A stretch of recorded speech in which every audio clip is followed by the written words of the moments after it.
hozir men qanday qilib fayl ochishni o'rgataman. Mana bu sichqonchani chap tarafi, o'ng tarafidagini bosasizlar, bosildi. Keyin mana bu yerda plus turibdi. Shuni qilasizlar, keyin mana buni bosasizlar. Mana fayl. Endi ismini yozaman unga.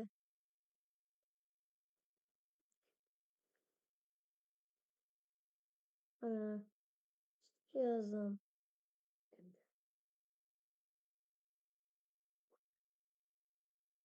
Endi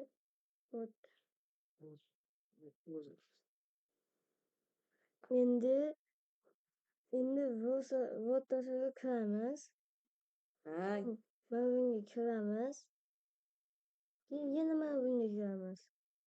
Mana bu 12 turibdi, mana yozamiz. Mana kichik qoldi, juda ham kichik. O'chamiz. Buni xohlagan o'qisiz ham bo'ladi. Masalan, mana buni ham o'chamiz. Masalan, mana 1000 qo'ysak ham bo'ladi. 1000. Mana. Qani? Mana ko'rdinglarmi? Juda ham katta. 1000 emasda? Xohlagan qo'ysak ham bo'ladi. Masalan, 70. Bo'ldi, video tugatdim.